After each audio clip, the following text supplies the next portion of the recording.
In this video, I'm leaving the chaos of Delhi behind and starting a multi-day train journey to Western India. My destination is Rajasthan, a land famous for its massive forts, desert cities, and a strangely magical atmosphere. But there's something else I'm curious about. As we travel closer and closer to the border with Pakistan, I want to see how culture, religion, and everyday life begin to shift. Just as I was getting used to the beautiful madness of Delhi, this journey takes me far beyond the usual tourist route. So join me as we dive into one of the most fascinating and less explored parts of India. Seems like we're passing through a lot of towns.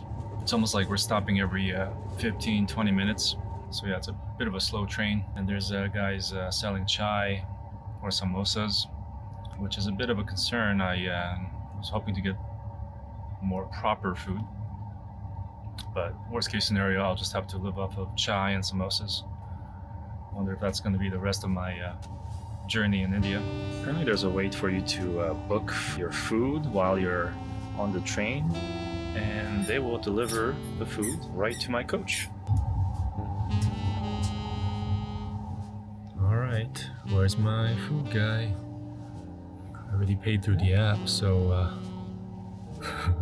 I need to get it while I'm here. Let's see how good this thing works.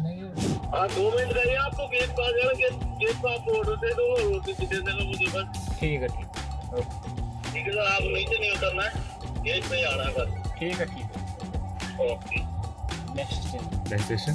Ah, okay. Okay. Please leave OTP. Huh? OTP.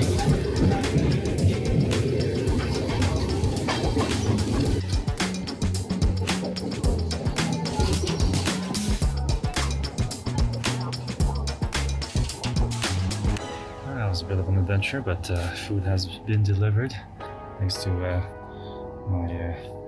seatmate, I was able to get it all sorted out. Oh my, that is a lot of stuff. Looking pretty good.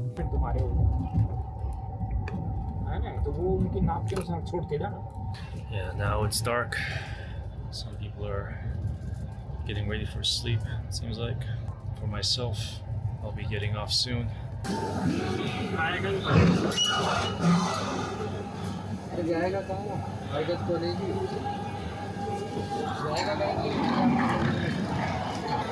Alright, that was 8 hours of the India train.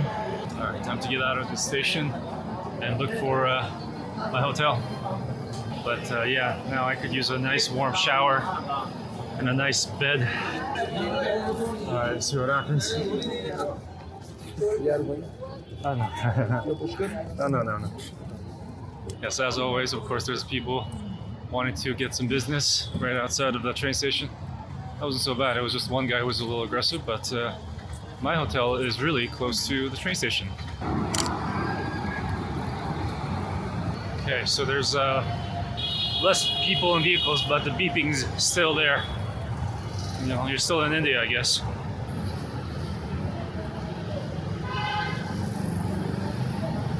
Hotel Samarat. Namaste.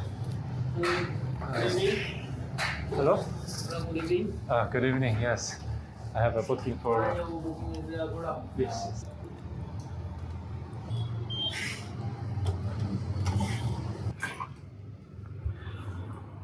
All right. This is my room for the night. Let's see if I got a view or anything. No. That's fine. It's just gonna be for one night. And this fan is so loud, Jesus.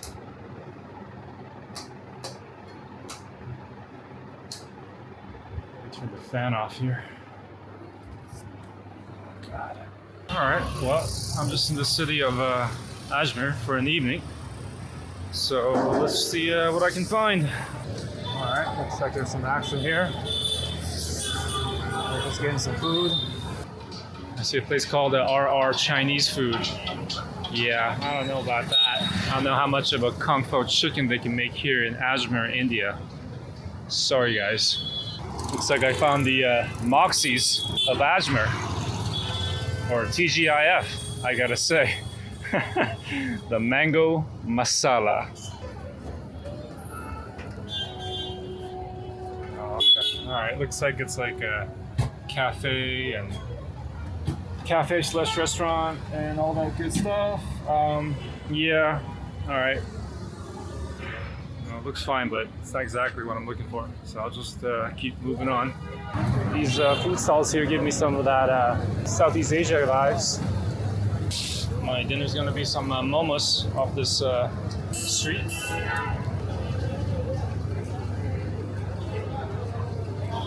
Korea se wa? Korea, sir. Okay. What Korea? No, no, South Korea. Kim Jong. Kim Jong-un. Iske बाद No. Yeah. Kim Jong-un. The bad guy. No. No, Kim Jong-un. No.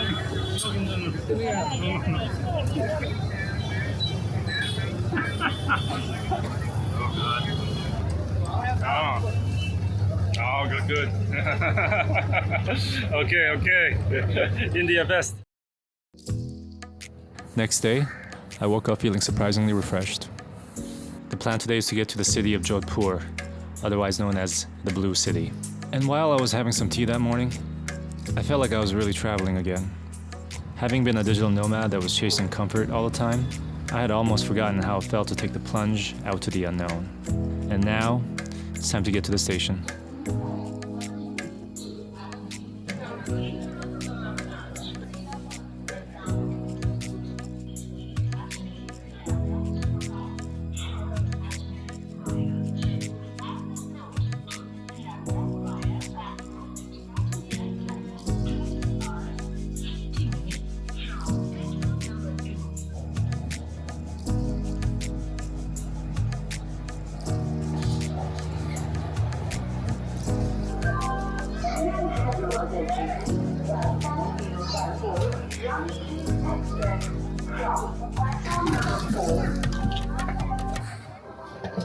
On my second train ride in India, I was finally starting to find my rhythm. The sleeping cabins were surprisingly comfortable, and I even got a chance to chat with a few locals about their lives. It's one of those moments when you're reminded why traveling with the train feels so special. Of course, it doesn't have the speed of flying, but that's the beauty of it. The scenery changes slowly, giving you the time to sit back and let your mind wander.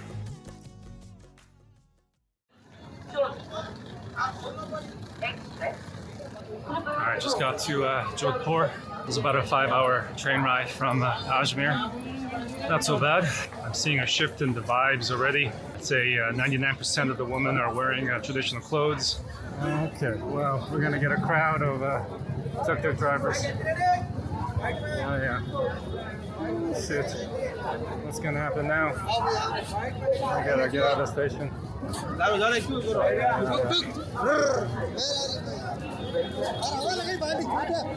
knew this was gonna happen. No, I walk. I walk over. Where are you going? Rajasthan Express from Kathgodam to Anand Guest House. Anand Guest House. Anand Guest House. Yes, please come. कितने आए?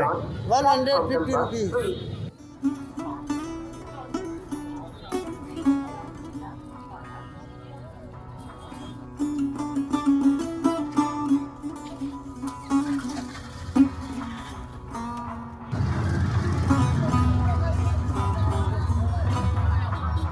Anand Guest House. Anand Guest House.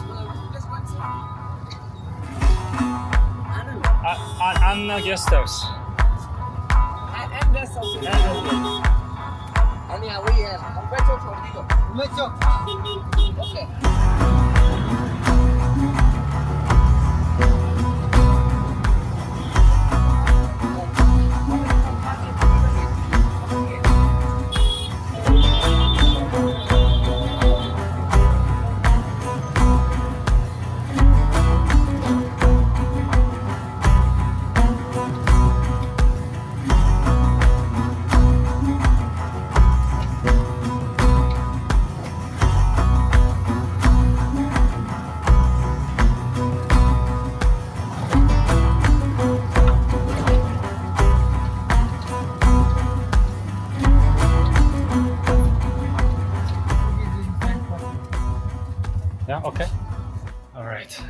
boys. That was an exciting tuk-tuk ride. I may be out of Delhi, but India is still India. Starting to feel a little more of that Middle Eastern vibe that I got from Morocco. I mean, it makes sense. Rajasthan's more deserty, and it's like more west compared to other parts of India. And of course, here are the cows of Jodhpur. These actually look a lot cleaner than the ones in Delhi.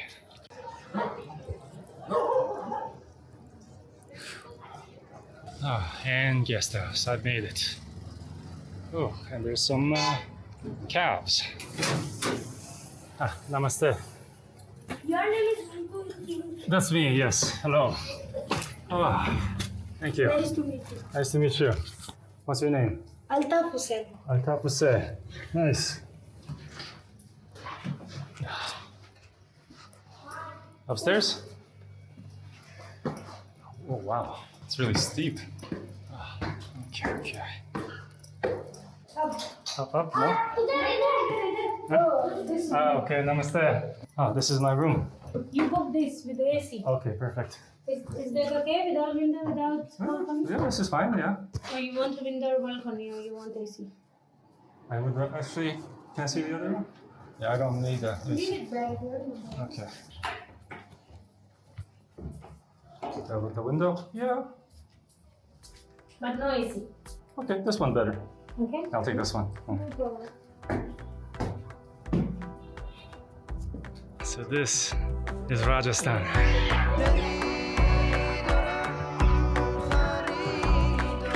Wow, wow, wow. It's evening, and let's get some dinner. Feels like I'm in a real rural village. Just so different from anything I've known past with my experience living in Korea, US, and Canada. Yeah, I guess like the lack of, I mean, there is tourism, but it just feels a lot more real. And the intensity of this place is really something else. We seem to be passing through a mosque here, giant blue mosque. Blue mosque in the blue city. I've heard that 20% of the people here in Rajasthan is like Muslim, so it's like a small minority, or most people are Hindus. So yeah, it's interesting to see. Hello, namaste. Yes. So I seem to have discovered some sort of a night market area. What's cool about this place is that everything feels super genuine. No one's like asking me if I need anything or try to like get their attention to like sample anything, which is a very different experience from what I've had in the Grand Bazaar in Istanbul. Things just kind of move on. This seems to be like some sort of a whole market. And yeah, when you can do groceries like this, who needs no frills, you know? Hello. Namaste. You have sesame oil? Sesame oil? Sesame oil. They got everything here. In front you have your spices, you got your rice. At the back they have like more goods, like shampoo and cream and all that stuff. Yeah, basically they got everything here except for your meat. Okay. 180. 180? After checking out the bustling market, it was time for dinner. It's not hard finding a restaurant with a nice rooftop here in Jodhpur. With a nice local mutton dish and a magnificent view of the fort, I ended my first night in Jodhpur in peace.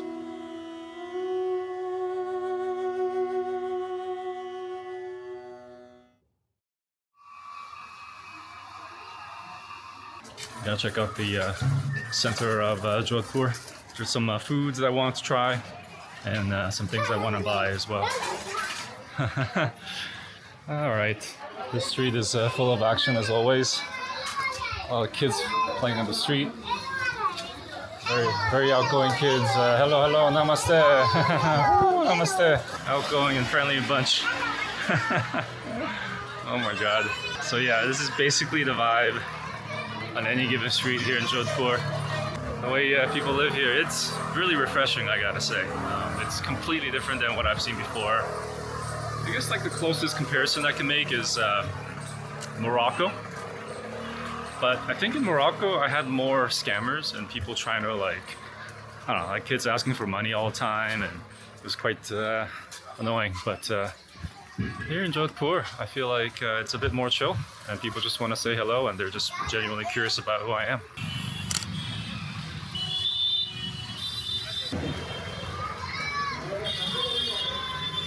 I see the clock tower, and that signifies the fact that we're in the central part of the market. Absolute mayhem, this place.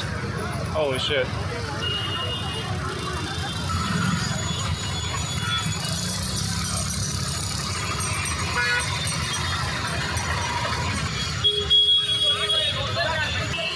Really hard to catch a breath here and talk and walk. Whew. Seem to have entered the industrial side of things. I'm seeing more tools and such. That seems to be the right direction, because I'm looking for some electronics. Namaste. I need a... Yeah. Yeah. You have? Okay.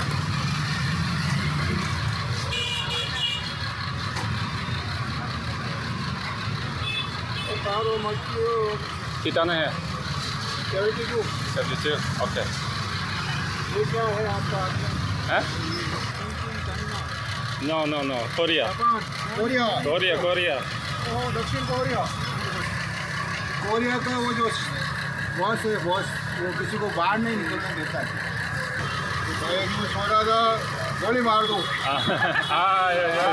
Yeah. तुम मार के खाया। Okay, धन्यवाद. And later, I was craving a nice cup of chai, so I ventured out deeper into a more local neighborhood. Chai? Chai. Chai. Oh, okay, shukriya. Namaste. Chai? Okay. And here, I found my favorite chai spot in India. The kind of place I had been hoping to discover. A simple, no bullshit place where local elders spend their afternoons in leisure. Before long, they welcomed a wandering foreigner in search of a simple cup of chai. There may have been a few language barriers, but their warmth and hospitality came through effortlessly. Wow, a lot going on, a lot of friendly locals. Man, India. I feel like I've entered the more Muslim side of Jodhpur. I can tell based on how the men and women are dressed. And it just creates a certain vibe, and yeah, it's very cool. Later that day, I decided to check out the famous fort. Rising high above the blue city of Jodhpur, Mehrangarh Fort is one of the most impressive forts in all of India. Built in the 15th century, this fortress stands on a rocky hill, providing a breathtaking view of the sea of blue houses below. As you walk through its winding corridors, there's a quiet sense of grandeur. Sunlight filters through the intricate windows, casting patterns on sandstone walls, while the soft breeze carries the feeling of a bygone royal era. It's not just a fort, it feels like a living museum, and every turn you make transports you into its majestic past.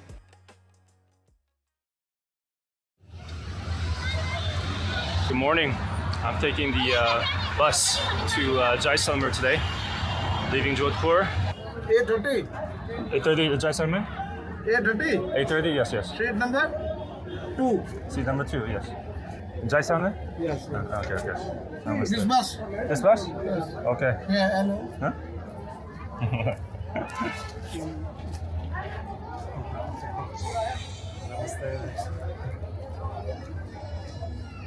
That's funny. There's like a ton of people waiting in line for a service, and this guy is just fascinated by my gimbal and decided to play with it for a while.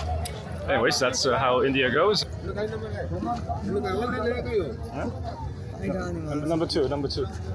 Jaisalmer?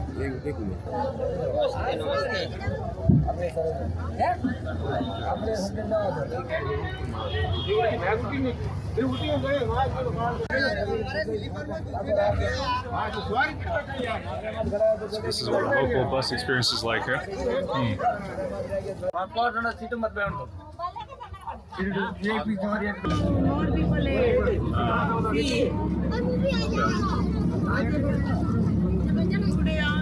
Very full. अरे वहाँ कहाँ बैठी जगह नहीं है मेरे पास अरे हाँ सीट मारो खाली कौन कटे है कितने आते तू घर आते डूब गया हाँ पापा वो काको मारा ले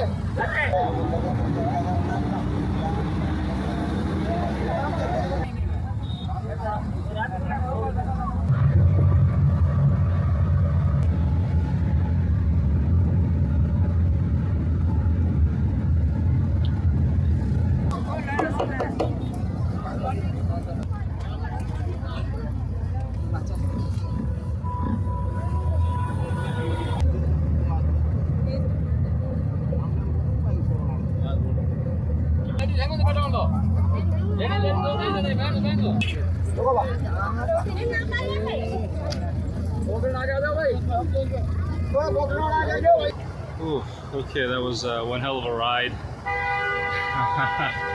And now I'm just waiting for my guy from the hotel to pick me up. After an exhausting journey, I had finally made it to my last city in Rajasthan. Jaisalmer is also known as the Golden City. Once I checked into the hostel, I was soon greeted by a local guy who told me more about this magical town. So all the cities in Rajasthan have forts? Udaipur, Jodhpur. No, this is for living, people living. People living. Because many of city fort, but people not living. Right. Here people living, hotels, restaurants, Yes. inside also market. So it's special. Yeah. Also this is stone is different. Anywhere you can go not find because this is city names Golden City. Uh-huh. Because this stone is different. Look like golden. Yes, Because raining come, then it's very good smart stone. Oh yeah. After a short break, I made my way to the fort with a few backpackers from the hostel. We were quickly welcomed by lively merchants sharing funny stories, locals relaxing outside their temples, and of course, the cows. The cows here seemed extra peaceful in this fort. It seemed like the people were taking a good care of them. Overall, the fort was a thriving, beautiful place of wonder. It had a more vibrant, lively atmosphere compared to the one in Jodhpur. Time to get some dinner. Did my first meal here in Jaisalmer. Let's see what kind of foods are cooking here. Milan restaurant. That's where I'm having dinner tonight. Namaste. Yeah, I gotta say, India is one hell of a place. I think you can do India like two ways, like really short and sweet and just go like luxurious and just kind of like go in and out, maybe with a little like local vibes, or you just go really long and just like get everything. I feel like there's no middle ground here. Oh boy, here's my dinner. Some tandoori chicken, some naan and a salad. That's a real feast. So this is tandoori chicken, huh? Heard the name, but never actually had a proper tandoori chicken. So they have like a serious oven here too.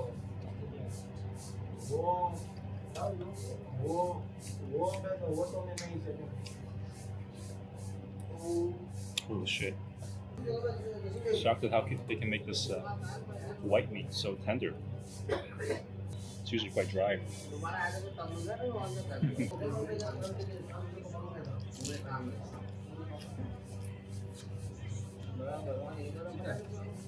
Best chicken I've had in India, and perhaps the best meal I've had in India. That was something else.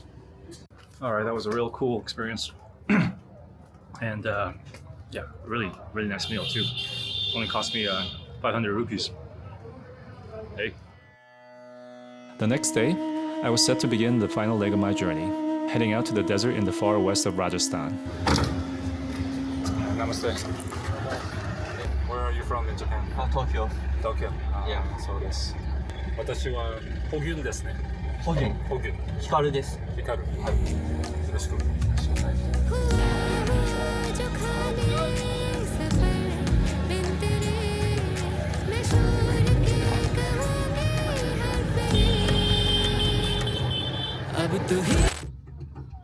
Buddy, whoa! Seems to have some issues with the car. And good thing we are addressing this now because you definitely don't want to be stuck in the desert with a non-functioning car. Already an adventure, huh? Sorry? Already an adventure. And there's our car, just stranded on the street. Apparently we're gonna wait for a mechanic and hopefully they'll get our car back up on the road. I knew something like this would happen eventually here in India. And here I am, waiting for the ride to get fixed so that we can go to the desert. Lonely cow, observing our stupidity, trying to utilize machines for transportation while we could have been using our feet. Oh, wise one, you are correct. All right, looks like the car is fixed. We had some sort of a mechanic come and do their magic, and all right. Okay, back in the trunk seat, back in the sauna.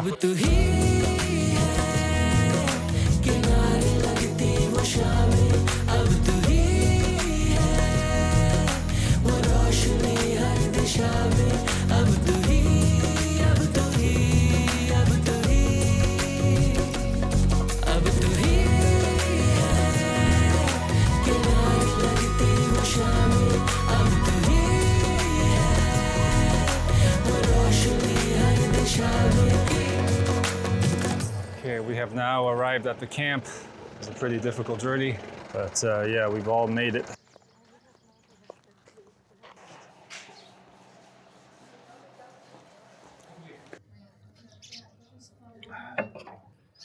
All right, time for the first activity of the day.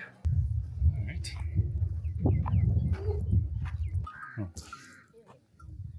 This one. I sit here? Yeah. Fine.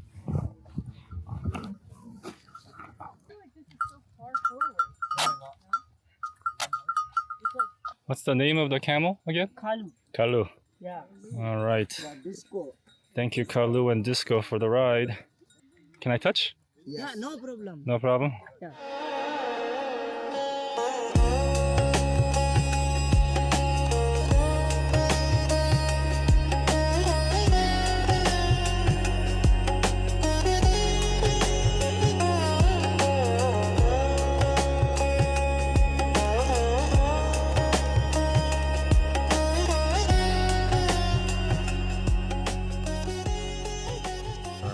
Time to get to our beds. We're gonna be sleeping under the stars tonight. Oh, turn off the video. Sorry, sir. Oh wow! Oh my God! It's already starting. Wow. Wow! すごいですね. After a magnificent sleep under the stars, I realized that I was at the end of my journey. Now, there was only going back to where I'd come from, and it got me feeling bittersweet. The whole week traveling to this part of India felt surreal, and it was eye-opening. This trip in India will stay forever ingrained in my memory, I'm sure. Next, I make a big shift in my India trip by heading towards the very south of the country. In Kerala, I will reconnect with an old friend of mine and explore what the calm, tropical side of India has to offer. Stay tuned.